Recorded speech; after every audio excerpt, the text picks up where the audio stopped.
Into the Radius 2 is only a couple months away from early access release, so I figured I might as well just go over all the information that CM Games has provided us so far and just squeeze it all into one video. So the way I'm going to go about formatting this is I'm going to give the general details like price and release date, stuff like that, and then I'm going to format it with maps, then story, guns, anomalies, enemies, co-op, loot, artifacts, and then finally equipment. I also do want to point out that almost all my information is from the dev diaries that CM Games has been putting out, so I'll leave a link to their Twitter in the description so you can go and read all the dev diaries, and if I missed anything, leave it in the comments. I probably did miss a couple things, but just leave it in the comments if I missed anything. And it took a little bit to put together, so just consider subscribing if you're new, and enjoy. So let's just get the general stuff out of the way. The price is going to be $39.99 USD, and early access is going to begin this summer, so summer 2024, with a full release date planned in late 2025, as well as mod support is also planned to be released with the full game. So the first topic I'm going to be diving deep into is the maps. So all of the maps are going to be brand new locations, and the world is going to stay separated like the first game, connected by passages, so it's not going to be one big open world. There's going to be 3 different types of locations: general, satellite, and special.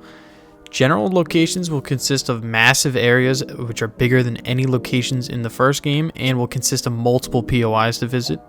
Satellite locations are smaller areas for main events like new mechanics, heavy lore, or special conditions, whatever that means. First visits will be strictly story-focused missions with the ability to revisit after. Special locations are areas like the tutorial and the home base. Jumping will be added to the game, which will probably add another layer to the climbing and stuff like that. And early access, when it first comes out, is going to have 1 general location, 1 satellite, and then the home base and tutorial locations. Second topic we're going to dive into is the story. So the game takes place several years after the first one and is roughly the early 2000s. And after the events of the first game, the committee has committed greater resources and ambitions, new bases, older equipment is getting upgrades, and completely new types of equipment. So the old base, which was kind of thrown together, it wasn't great, is now going to be a newly built from the ground up base. The main character is another nameless explorer, and it's going to have no cutscenes similar to the first game, so it doesn't take control out of your hands, especially in VR. It's kind of a big deal. Much of the story will be visually narrative, such as the committee and the Petrosk anomaly will be visual storytelling. New base will be clean and put together to show the committee's mood in response to the events in the first game, because they want to commit to more research. And early access is going to have very little story, as early access is mainly to just get the foundation of the gameplay down. Next topic is the guns. So all the guns are being made from scratch to make it the most realistic and detailed as possible. The ammo is going to have greater effects than the first game on your weapons, such as aim, damage, recoil, durability, and more. It's going to be generally the same system to upgrade your weapon, but you'll have 3 different branches to upgrade. You'll be able to change your weapon parts, which will allow for new attachment points and allow changes like changing a pistol grip to a tactical one for less recoil. And some guns will be able to have different stocks, which can even change their reload. And you can replace an internal chamber with magazines, which is a pretty big deal. They're also adding color patterns, which will unlock through the game and allow coloring of your gun and magazines. Increased variety of attachments. Attachments will be able to put on themselves for extra customizability. Cleaning is going to stay the same, except cleaning instruments will now break. Early access is going to have 3 guns initially, and full release is planned to have 16 guns chambered in 9 different calibers. All of these features will not be present in early access. It's not really stated which aren't going to be available, but I would say that like attachment stacking probably won't be in early access initially, but we'll have to see. Now diving into the anomalies, there's going to be 3 different types. There's going to be global, cluster, and moving anomalies. Global will be able to be seen in wide open ranges of the radius and are designed to punish overconfidence, just walking in, not making sure you check everything. You're going to want to make sure you don't miss them. So moving clusters are always in motion through routes or teleportation. and you can see one of the moving clusters right here. Clusters are groups of different sized anomalies and will contain highly valuable artifacts inside and are less predictable and more complex than the other two. Anomalies will also look more materialistic compared to the first game, because the first game, they were a little forgettable, but this is an example that they attached of the new looking anomalies. This next topic is a big one, so we're going to go into the enemies now. So human enemies are not planned at the moment. It's only going to be radius creatures and monsters. So there's going to be two different categories, mimics and monsters, similar to the first game. Mimics are the humanoid creatures of the radius and will imitate military personnel, and they'll move in groups and communicate to each other. They're no longer going to be just dark silhouettes, but they're going to actually be creatures created by the radius, which you can see right here in this image. The mimics are also going to have improved AI, and monsters will not work as a team or take cover, but they will have their own unique behaviors, sort of like how they did in the first game. The spawn are going to return, which you can see in the trailer here, and we'll be able to set up an ambush, such as hiding in a dark corner. So that is going to scare the shit out of me, because that's going to be a jump scare. But otherwise, the tide is also going to return, and it's going to change the monsters at the location with each tide, which if you played the first game, you know that when the tide comes in, it'll just reset the enemies. It'll always be the same enemies in the same area, though. So the next game is going to change the enemies in the location each tide. This topic, co-op. So single player and co-op will be separate saves, and progress is not transferable. So your progress in your single player game will not transfer to a co-op game. And co-op games will not save from server to server. So if you join your friend who's hosting a game, and you get a bunch of gear and stuff like that, and then you have another friend that hosts a game, that gear that you have will not transfer to that second friend's game. You'll start from scratch. So friendly fire is going to be on by default, which is great to see that friendly fire is going to be in the game. That'll just create so many fights. It's going to be great.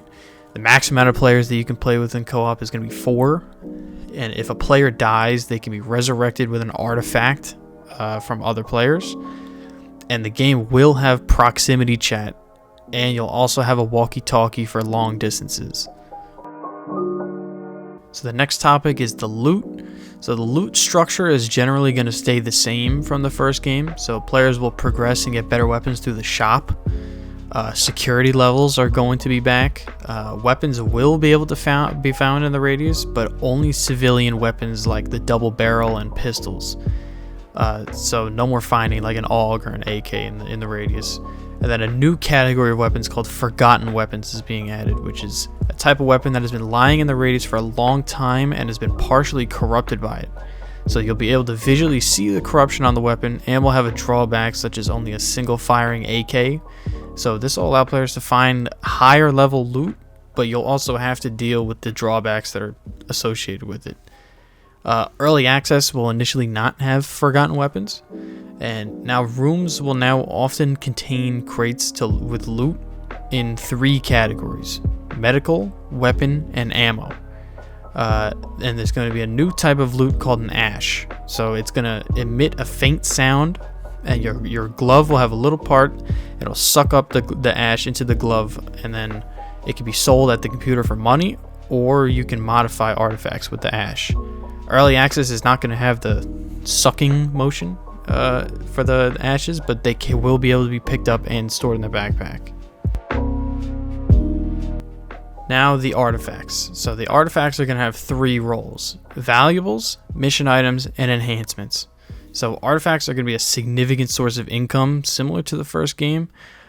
Mission artifacts will mostly be the same from the first one, but they're going to be more engaging and diverse. They don't exactly say how or like how they're going to change it, but artifacts will also give 1 positive and a bunch of negative effects to the player, but these can be removed with the previously mentioned ash. So that's how the ash is going to be used. Positive effects will be perks like 10% extra health, and will also have chance perks like a 5% chance a bullet ricochets off you. And this is the idea is to allow you to make a build with different artifacts with drawbacks and perks. And you'll have a 3-slot glove where you can insert your enhancement artifacts, and the effect will begin once it gets slotted in your glove. The artifacts also now spawn inside unique nests that will require a special action to open and retrieve it. So there's 3 types of nests. There's the first one, which you can unlock with your bare hands. The second one, it will require an item like a lighter, a flashlight, food, a gun. And then the third one is going to require a detector, similar to the first game where it's invisible and then you got to flash it. And the final topic is equipment. So there's going to be a helmet slot, tactical vest slot, backpack slot, and hand slots. So the helmet slot in early access is not going to be available, but it will be later down the line. Tactical vests are going to be interchangeable and will either lean into item arrangements and pockets or damage resistance. Tactical vests are also going to be able to be upgraded. Backpack mechanics will be the same as Into the Radius 1, where you can hang it in the air and then you can put everything in it. It's not going to be collision. It's not going to have a grid system. Backpacks are also going to differ in appearance and combinations of pockets, and it can also be upgraded similar to the tactical vests. And the encumbrance system is back, but it's getting reworked with the new gear system. It's a very long explanation. If you want to read it, I'm going to read the dev diary. So I would highly recommend reading it if you want to read the encumbrance system. So that's going to be it. Again, if I missed anything important, please let me know in the comments. I'm genuinely curious if I missed anything also. But also apologies if I talk too fast, because I didn't want to make this a very long video. I wanted to make it very compressed so you get everything really quickly. But otherwise, if you're new, consider subscribing, like the video if you like it, dislike it if you don't like it. Also, let me know in the comments if you guys want more videos in this style. This is much different from what I usually post. So, just let me know.